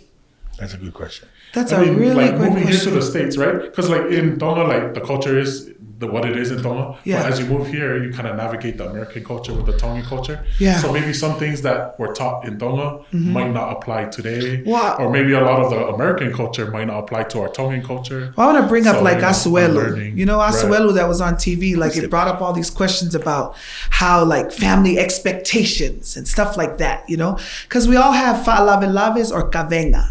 You know, for Samoans, it's fa'alave'alaves. Right. For Tongans, it's kavengas, where there's family obligations when there are certain things like weddings and funerals that happen. And so there's certain expectations that a family has that people should contribute. Now, what I'm seeing with this next generation is how do we teach them and show what are your obligations and when is it too much? You know, and one of the things I think we need to learn or unlearn is that a lot of times we do things for show. So when I call my taulunga, I want it to be $10,000, and then we don't pay our rent and we don't pay our all this kind of stuff because it's for the glory of it, right? And we need to learn that we can meet our family obligations within our means. You need to take care of what's important first, which is your immediate family, and the extended family comes second. Right. But I have to say, like, what we practice is that we've looked at kavenga and fa'alave'alave too long as a burden. Right. We need to change. We need to make a paradigm shift and teach our kids that it is a sacrifice that reaps blessings. But at the same time, don't make that sacrifice break your back to where you put yourself out. We need to learn to live within our means. So it is possible to meet family obligations within your means. And then sometimes I've told the kids, no one passes away at an opportune time. You know what I mean? Exactly. Like, perfect. It's payday. Pass away, uncle, this week. Don't mean to make light of it, but I'm just saying, like, it's never an opportune time. So sometimes we have to go out on a limb and sacrifice something because this is what we do as family. I can bear witness to you that we've always been blessed with so much more when it was given willingly, and it was given sometimes not at an opportune time, but always we get back tenfold. And I just think we should undo that thinking of it's a competition. So when I go, I'm going to do my talung and I'm going to call out the amount and I'm going to make sure it's more than anybody else's, Yeah. If that's going to put you out and put you in debt, you need to cut that out. That's not cultural. Yeah. That's just your pride. And that's kind of, it's not wise. We need to be wiser when it comes to stuff like that. Even with some of our celebrations, the pandemic, I think, is a blessing because slow us down. We've had a few funerals where it's like only immediate family. I said to Walter, I want my funeral to be like this. Yeah. Not because I don't love a whole people or wouldn't appreciate them coming to show love. It's just, you just see that we've departed so far from where things were traditionally to where we just do the most and we're so extra. And the family that is already burdened by the loss of a person is now further burdened by trying to feed everybody that comes to see them every day. And sometimes you don't know if that's 50 or 500 people. Mm-hmm. And so the pandemic has shown us that we can keep things simple and we can still observe our culture and keep our traditions, but we need to be wise with what we have so that we're not overspending on all this food that we, stuff like that. So I think we need to kind of learn to have to get our whakapoto, so that when we go to get an education that it reflects in the way we live our lives, that we can think better and be smarter and work smart and, Yeah. Hope that made sense. Yeah, I like that. Do better because we know better, Yeah. That's Oprah Winfrey. I like Oprah. She'd say that. When we know better, we do better. Right. Dang. Yeah, for me, there's nothing that we need to change or get rid of in our culture as long as it's done properly. Yeah. If it's done right, it'll never conflict with your pocketbook, with your lifestyle, with your church, if done right. Mm-hmm. A good example is something that a lot of people talk about so much that even non-Tongans talk about and will quote, and that is, of course, the fahu. Yeah. Or your auntie, your dad's sister. That whole relationship was always based off of love and reciprocation. Okay? So the auntie, because fahu, sometimes they use it too much. Your auntie is your mehikitanga. The fahu is the highest ranking person there. So if your auntie is the highest ranking person there, she happens to be the fahu.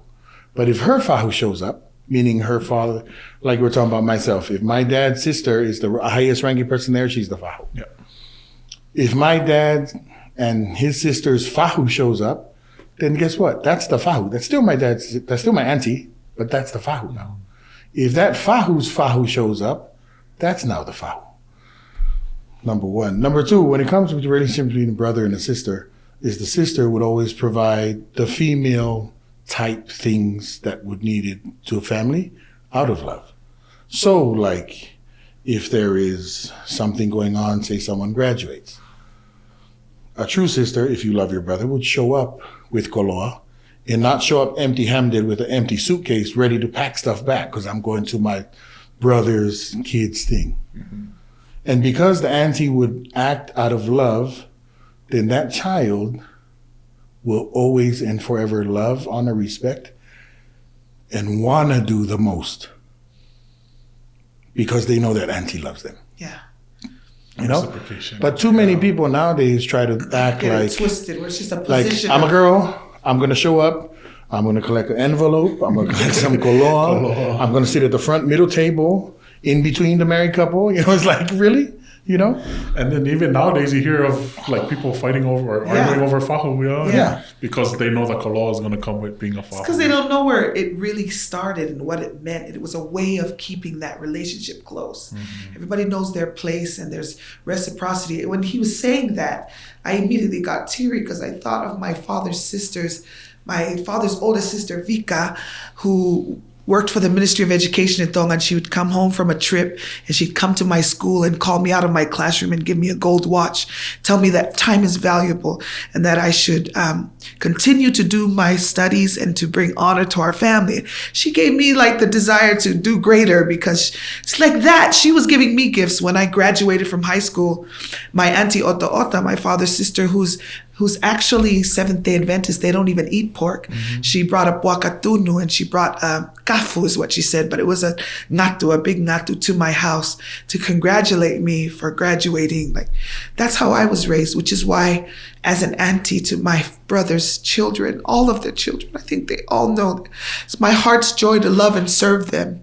You know, I told my little sister that when my brothers married, that all the love we think we have for our brothers, we would transfer to their wives and their children, because that's what would make our brothers feel most loved, is the way we love their wives and the way we love their kids. And being in that kind of a situation in my own family is, and we're not perfect, but just further drives that part of our legacy to pass on, that we don't get a twisted idea of being a sister as being a place of position and for you to give me koloa or whatever. No, take it back to the basics. It was about love and reciprocity and the joy that comes from serving each other. And you know, same like on my side, and you know, like my sisters, I have an older sister. There's only one of my sisters older than me, the rest are all younger. And we joke, I always joke around with her, I always call her the general, you know, and stuff like that. But she doesn't act like that to my kids. And because she does it, my kids love her. They love all their aunties because Walter's sisters are very loving that way. And it's always shown me how much they love their brother by the way they treat his kids, you know, and by the way that they love them.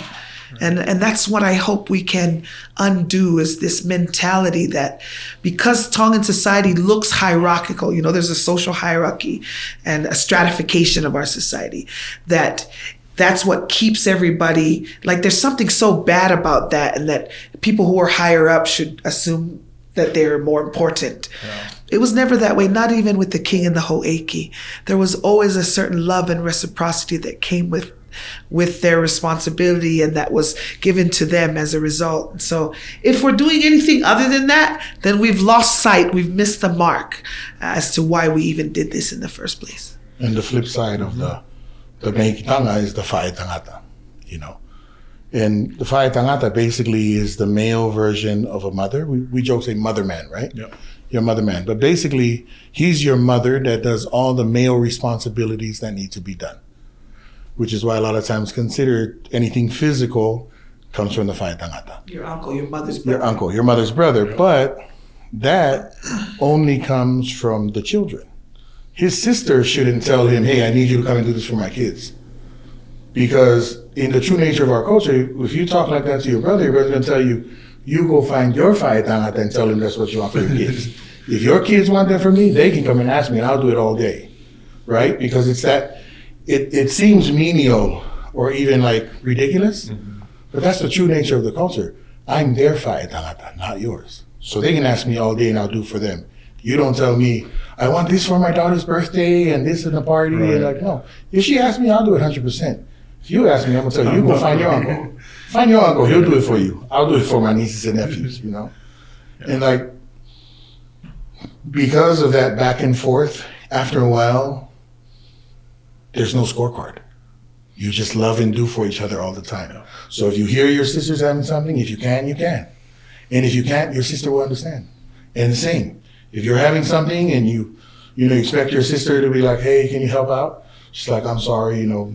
Right. Then you still, that's not like, well, you remember that time my kid had a birthday party and you didn't bring the desserts, you know? And you're like, for what? That's where the true love and reciprocity goes back and forth, where now Meiki Tanga, Whae Tangata, Fahu, it's a beautiful thing.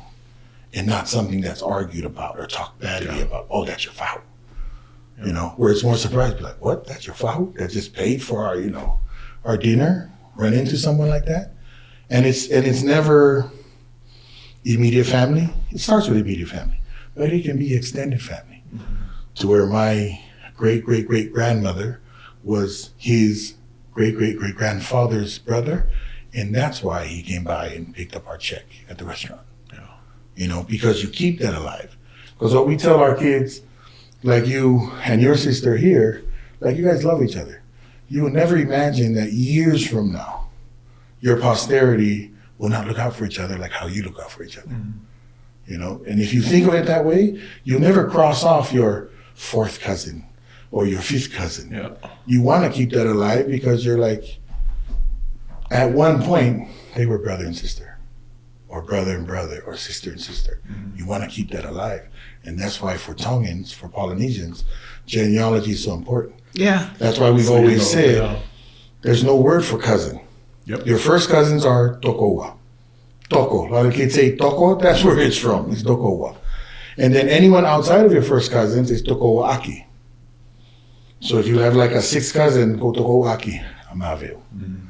But if me and Mavil are really tight, or I'll use Afa because we really are cousins, right? So outside someone, you say tokowa aki, then you know he's not one of my first cousins. But if me and Afa are so close and we treat each other like brothers, when I introduce someone, it's not tokowa. And they'll look at the age difference and see the facial, like, we're not really like brother and sister. And the only reason they would ever ask is if they're from one side to see if they also are related. Like one of my mom's family, like, oh, I'm a family. And they say, oh, kwe kahi nga tai, vimai. They're like, oh, okay, we're not related. That's one thing we've actually made a concerted effort is to teach the kids how they're related to people. And, like if we're going to a funeral, on the way there and even on the way back, going over exactly how we're related to them. And when we come back, you recite it back to us. And as you know, repetition is very important because that's the only way it sticks. And I remember hearing stories over and over and over and over from my dad. And I'm thankful he did that over and over because now that he's not here, I get those phone calls from my brothers. How are we connected to the Langis, or how are we connected? So we could go over that. And it's only the repetition that will allow you to remember who begat who, how they're connected that way. And we've kind of tried to find different creative ways to make that fun for our kids. Like we'll name a random person and say, which line are they connected to you? And I really think that that's important for us to be able to do that because that not only further helps us to know who we are, but how we're connected to everyone because it's with our connections and how we keep those connections that make us who we really are, which is tauhiva, what you do, the concerted effort you make to keep those relationships and connections close. And that connection, when you talk about connections like that, I'll give you an example right now. We're in town for my wife's family for her thing. If I have any relatives or cousins. For her thing, he means like homecoming. Homecoming, sorry. Because I'm translating in English while we're speaking in Tongan.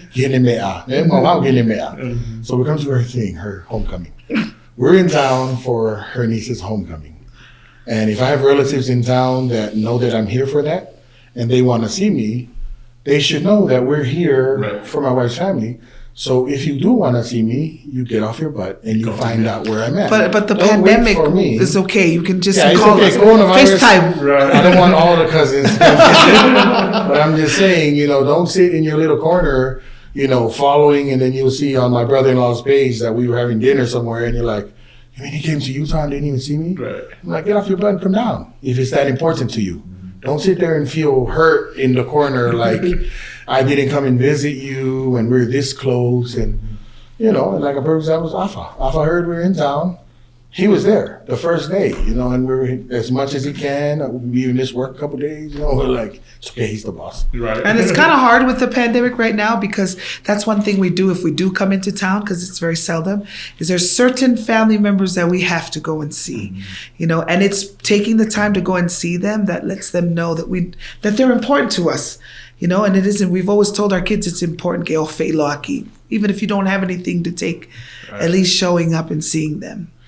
Man, I just feel even more special now that I just asked you guys, and you guys are making time for me, So yeah, actually, because cool. I do have always loved you as a person, and you and Val, and love your parents, and actually know your grandfather. But I know the work that you're doing is important. Mm-hmm. So even though we were very late, which we apologize, this was important to come and see you. And I think another beautiful thing with the culture is because my parents, because of the work that they've done, or my grandparents, some people like ask me, "Oh, who are you?" I'm like, "Oh, Maveo." Like, "Oh, who's your dad?" Or "Who's your grandpa?" Benny. And then all of a sudden, $100, or you know what I mean? Like, "Oh, here's a ride," or "Here's a something." You know what I mean? Like, yes. And then they have no relation to me, but it's because of my parents or their relation with my grandparents. You know. And so I think that's beautiful. You've enjoyed those blessings. And you know what I've told the kids recently? I told Walter, there was a time where we thought we were still young couple. We waited for people to call us to gather for the family funerals. Now I'm like, we have to earn our own credit. We used to get $100 because of our grandparents. Now we have to put our own time in, and we will... Yeah, we got to earn our own credit. So I'm glad you've had that happen to you. Yeah, I think that's, a really cool part of the culture that I reap the benefits of, my parents or grandparents. And then hopefully I get to be a good enough person that my grandkids or great grandkids get to experience get to enjoy those. And that's the thing. You keep up. If that happens to you, then you want to find out, who are you?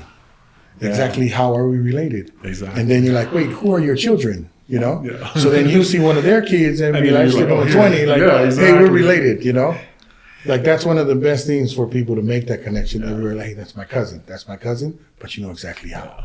And the next thing you know, you call your parents, Dad, this guy said he knows you. Yeah. Dad, who is this guy? You saying that is like Siva was in St. George for school. Mm-hmm. So she'll call and say, Mom, do you know the Browns? And I was like, I'm related to a lot of Browns. And they gave me money. Like, she's experienced that. And I'm like so thankful for those people, Exactly.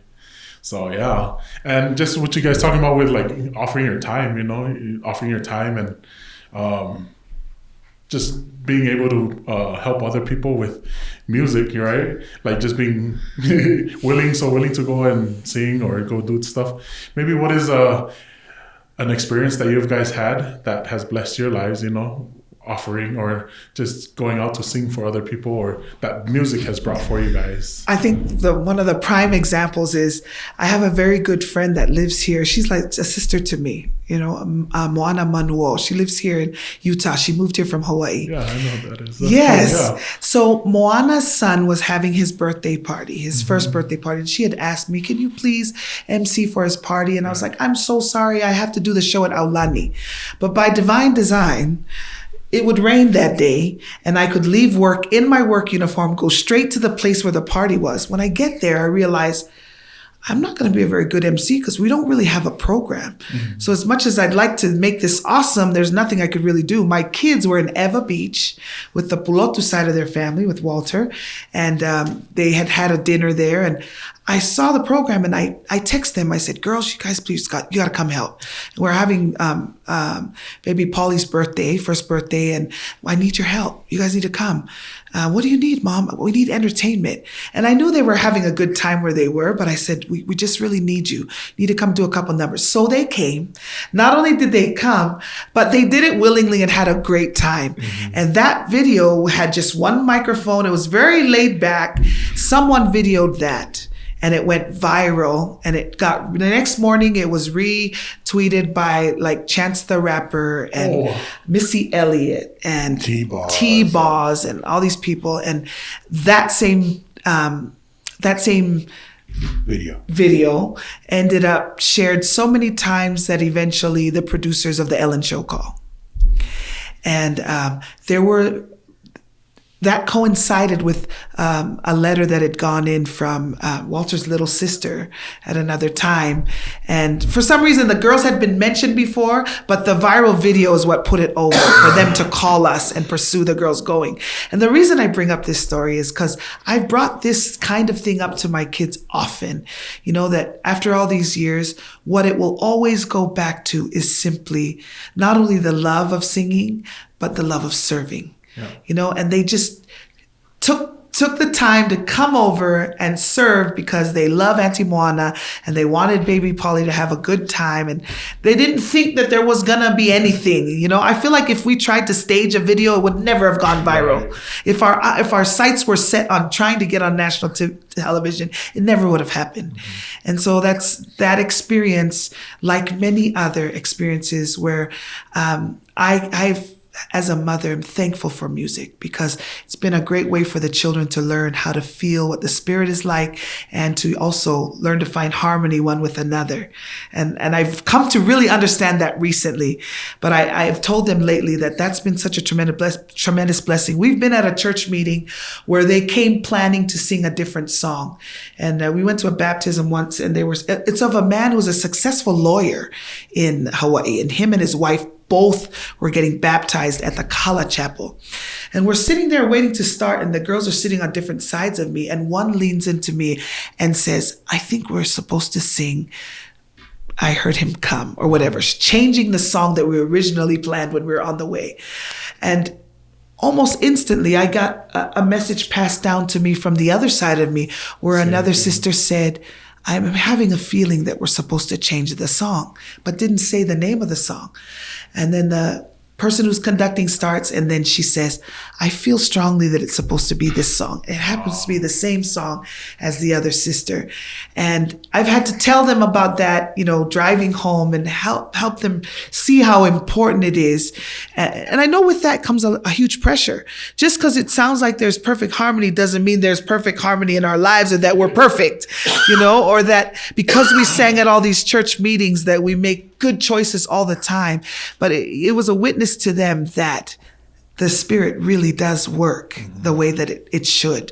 And if you really listen, and if you live your life in such a way that you can always have and keep that Spirit with you, the music will help you to emulate that and to share that with others, which is really powerful. And so that's kind of in a nutshell. There's so many countless things, and I would like to commit on the show that I'm going to journal those things so that my granddaughter Atalina can read about those amazing experiences we've had. Man, and I think that's what the beautiful thing of this podcast is with these stories that you guys are sharing, at least you can have those recorded, right? Yeah, if something happens to us and grandma passes away, you know, she can always tune in and see you talking to us. These are some stories that you have, you know. So yeah. I think that's amazing. And then I think with just being an MC and then having the need some water. You know, like the with the luau that you're doing with at Itihati, you know, just the aloha spirit, right, or the mana that you can, you know, not only you but that can be expressed through dance, through your culture.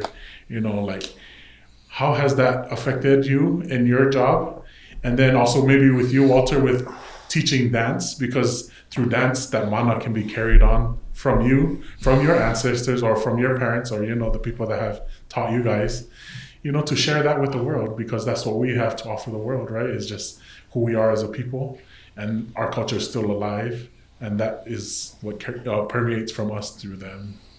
Absolutely. You're so good with the questions you ask. The things that I should be thinking about.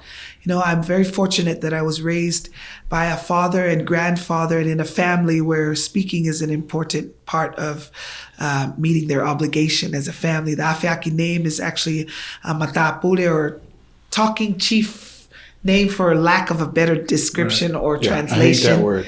This seems to be a matapule for the king from Hapai. So as a child, I would always, when we would go as a family, watch and listen as they would speak. They're some of the greatest orators I know. And even my dad would do national events like the Heilala Festival, which is one of the reasons why I started doing it, was to keep him alive. So I feel like I learned from the best watching my parents and realized how important it is to be able to articulate. But I never thought that would be a profession for me. And I really think that if I never moved into the village that I live in, if I never lived from Punalu to Ha'ula to Laie Kahuku, I would never have known that it was an option to actually work and to be able to represent not only like the Polynesian Culture Center, but Tihati Productions, and to be able to perpetuate culture by sharing stories. Because you are the voice, right? Yeah. And I never realized that this was even an option for a career. What a tremendous blessing, because not only was it something I was already passionate about, but it also afforded me the opportunity to work in the evenings and be home during the day as a mom. And so in so doing, over the years, I have come to truly love the Hawaiian culture, because that's really what I've been representing, and I feel such an affinity to it because I was born there. Because I was born in Hawaii, I really have always told many people that I am Tongan through and through, Matema Tonga. But I also can say that my pu'uvai, my heart is Hawaiian. I've easily learned the language and latched on to so much of what Hawaiians value because I see the similarities. The passion that I have for my own culture and my understanding of the Tongan culture is what has allowed me so readily and so easily and effortlessly to embrace and to love and cherish the Hawaiian culture and language. Right. And so I have absolutely, if we're talking now, and it be that we move and we leave, fortunately, I know that Hawaii resides with me. Yeah. I take it wherever I go. And I will look back with a fondness always that I not only raised my children in Hawaii, but that I was able to do this for work, because it is such a unique and wonderful way of keeping our culture alive by telling the stories. And even more important than that, if we are truly spiritual beings, because that's what Polynesians are, we've always had an innate connection to a higher being. And that's why we accepted Christianity the way we did. I am so thankful that I worked in a job where I didn't have to apologize for sharing that spirit, because it can be known as the Aloha spirit. But in my heart, I know it to be the love of Christ. Yeah. So I could have all this dancing and things that seemed unrelated and yet so spiritual to me in many ways, because of the importance that I place on the history and the legacy of our ancestors passed down through oral history, which is through song and dance. And so I've loved that I could also kind of share my testimony without even saying the words that we normally hear or the rhetoric that's very familiar to us in the church. I don't have to talk about any of that, but people can feel a feeling they never felt before. Exactly. And I loved the beginning of luau's where I could just be out serving people. It's been my heart's joy, and if I never do it again, I'll miss it. I really will. I'll miss it, because what I've done was worth more than the money that was given to me. Because in serving others, I've truly come to appreciate what it means to be Polynesian, and to see that if I don't instill this in my children, then it would have all been for naught. Right. And I'm so thankful that Heavenly Father would see fit that when 9/11 happened, that United Airlines would furlough him, and that the company I worked for, computer education specialist, would go bankrupt, so that we could look at each other and say, let's start all over and finish school, and let's try to go to Laie. And that was like the best decision to date that we ever made, so that our children could go to the islands and kind of have the best of what I had when I was in Tonga, except there's McDonald's and all the other wonderful benefits of being American, and that we could be where we are now. Yeah. That's amazing. And that's why I feel like blessed to be raised in the village, because I consider myself just as much Samoan as I am Fijian Tongan. Absolutely, I was too. born Tongan, but because all my friends were Samoan and Fijian, I can say that I would consider myself just as much, that part, because I love that you brought that up, Maveo. I love the way you expressed that, because that's what I thought now that I'm not over in our village. One of the things I love is that I would imagine that that's what heaven's like, that the Lord loves diversity, that our village is evidence that you can live with each other in harmony, that you can appreciate each other's differences, that you can show respect and love for each other, so that when you go to a Samoan funeral, you know that it's a CE, and that we can know what each other's customs are, and that we can embrace them. And I don't know anywhere else in the world like that. Exactly. And it's just like what you said, that's what I imagine heaven would be like. Just calling on my brother is like, oh, he's not Fijian, he's not someone, he's just my brother, you know? Yeah. And so learning to live with that, I think that's amazing. True. You expressed it well. I like the way you said it. Yeah. Well, I think, man, just in us talking story, you know, we had, especially with our culture, a lot of faith, a lot of family. And that's the two, you know, the base of our culture is faith and family. And football? Because wasn't that a show? Yes, Faith, Faith, family, and football. There's all that talk about the. Give you all those people. No, just kidding. We're gonna leave that for another time. Sorry, you edit that. There's so much controversy. I was like, I don't know, but you know, again, thank you guys for sharing your spirit. You know, thank you for sharing your testimonies through your stories. Because your stories are powerful, you know, and I'm sure that not only was I inspired, I'm sure that other people listening are inspired, will be motivated as well. And just know that our culture is live and well, you know what I mean? So, and it's changing. That's another thing. And as we navigate through, you know, this American culture and the Tongan culture or whatever culture we take part in, just like we're the gatekeepers for our kids, you know, you guys are the gatekeepers for your kids. So we do the best with what we can and with what we know. Yeah. And so I think that's a beautiful, beautiful thing. So navigate is a good word. Yeah. Well, just to end, I just have a few questions. So just whoever the first to answer. You know what I was thinking? I was like, I think we went way over time already. Yeah.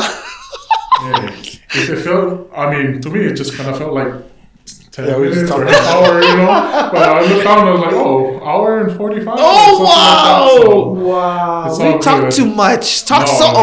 It's beautiful because I'm sure other people will enjoy this kind of conversation as well. So yeah, I'll just ask you just some rapid fire questions. First thing that comes to mind, you guys blurt out, or you know, whether one person answers or both. But we'll go with what takes up too much of your time. Eating. What do you wish you knew more about? That's a good question. I don't. Does it? I don't, because things that I want to know about, I go after. Oh, okay. I know, you know, I seek after what I want to know. I'm not going to sit here and be like, I wish I knew about. Yeah. Oh, see, that's a good answer. It's really available. Right. Because that pregnant pause made it sound like we think we know everything, No. but we don't. We It's not don't. that. I mean, give you like an example, you know, Right. in Laie, my grandpa would buy the encyclopedia every year, you know, when they come by and sell. Right. And every year he'd buy it, I would read it from A to Z, all the way through. Just because I like to know stuff. Yeah. My wife knows I know a lot of random information. Very so if random. there's stuff that I like to know, so like, you know, kids are on phone doing social media. He told you the Hot Pockets came from the Peroskis. Yeah, Peroskis or whatever. That's cool. Yeah, like there's a lot of stuff. So if I want to know with the phone now, it's easier to be like search, Google, you know, and look. Yeah. And then, of course, you got to verify it through different sources. Never use Wikipedia. It's fake. Fake news, yeah. Now we're going on 4 hours. Oh, okay. No, I say, yeah. So that's why it's like, is there something you wish to know? No. Because if there is something you want to know, you should go after it. Shoot. Amen. What or who inspires you? Family. My wife. Answer. Wow. Brownie points, you. My parents, all the people that I consider mentors in my life. Yeah. My parents, my uncle that's passed, my grandpa that's passed. Nice. Their memories. Yeah. What are some things you had to unlearn? For us, we're both very alpha, you know, Personalities. So one thing we have to unlearn is to I don't negotiate. wear the pants, even though I'm wearing pants.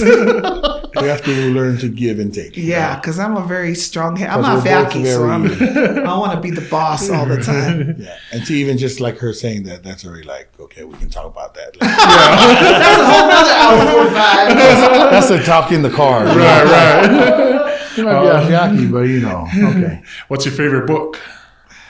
Book of Mormon. Ooh, No, I'm serious. good one. Yeah. What's special about the place you grew up? What I told you, The people. the people, Yeah. What have you only recently formed an opinion about? the politics of this nation. I've That's always a big thing, right? I've always exercised my right to vote, but I feel more passionately about the things that I think should be safeguarded.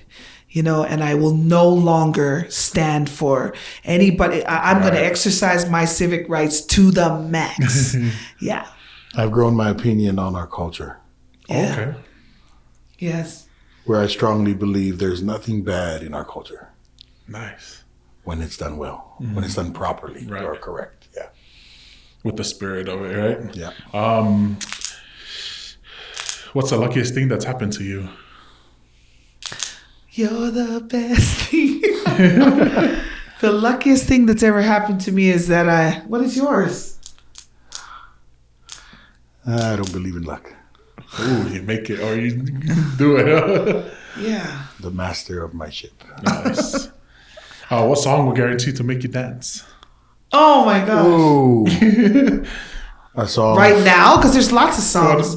Yeah, up to you, whatever. Actually, any good Taulunga song makes me dance, like for real. Any for song real. from the village. Yeah, the village you're from. Where Taulunga. you from? Whether it's Kolonga, Kotu, Vava'u. That's my Uso makes You me know? dance too. That's my, right now, like modern song, Yeah. that's my That's Uso. my Uso is my Because song. it has that right spirit of Uso and And Toko Toko. and like coming from where we come from, Yeah. ain't nothing wrong with calling some of my Uso. I Yeah. got a lot of Usos here. Yep, exactly. What are you most looking forward to in the next 10 years?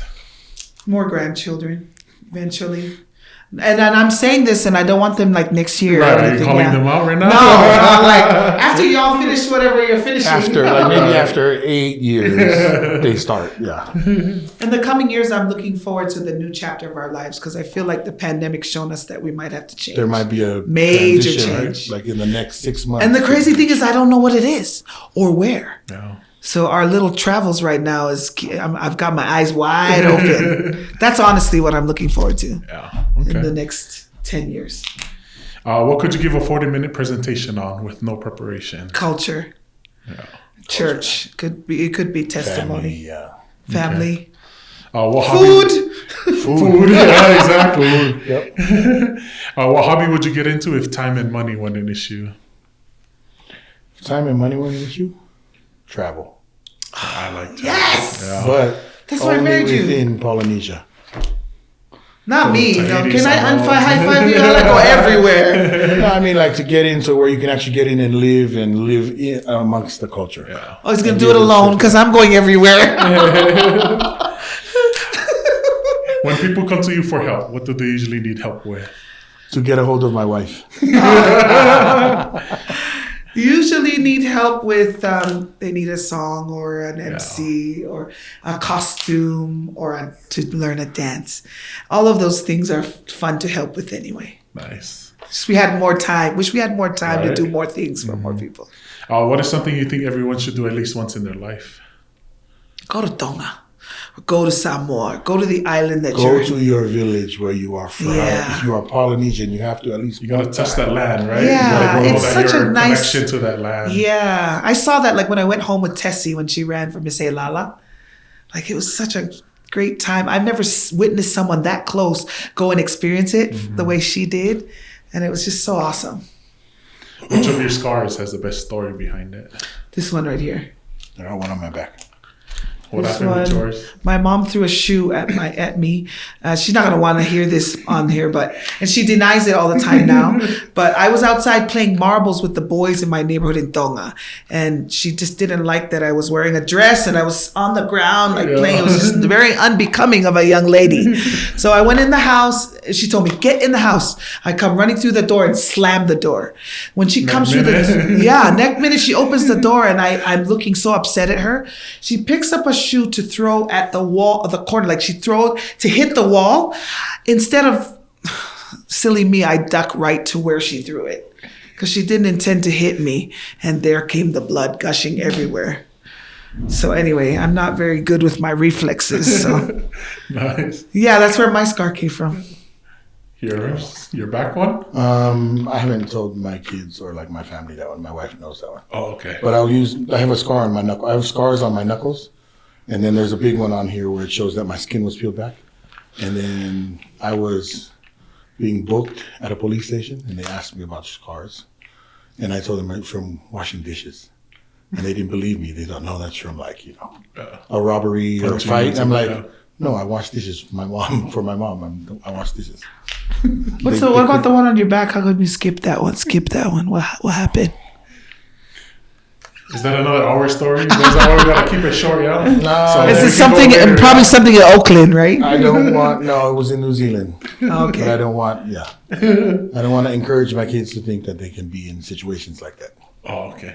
Or young people that. Yeah. Okay. What helps you live in the moment? Putting electronics away, because it's a lot of times like we don't realize, like even here while I'm sitting with you, I'm getting messages from the kids, and we try to answer them. Sometimes that's important, but death helps him. Death. That's really true. Because every time you see someone pass, or That's someone what like helps me, we went, her cousin we went to her cousin's funeral Friday, and we went to Auntie Tofi's on Saturday, and it makes you check yourself again, like. The people you love. That's a great one. That are closest to you. That's a good answer. When was the moment you felt most alive? Any moment I dance. I love to Dancing, dance. yeah. People might ask for singing, but anytime I get to dance, I feel so alive. I do. Okay, I like that, yeah. When we got married. Oh, yeah. Wow! For the kill, yes. Wow. I'm very competitive. I like to win. I go for what I want. Yeah. And so I wanted to. And I see this is a theme. If you want the knowledge, you go get it. If you want the you go it's get it. It's very much like that. Yeah, okay. And then last question. If you could give back to your village, how or what would you do? Whether you're Tongan village, the village in Tonga, or you Laie, or what I mean? Like, up to you guys. You guys can pick which village. Wow. How or what would you want to do? So much to offer. What I would give back to my village, any of my villages, was that the next generation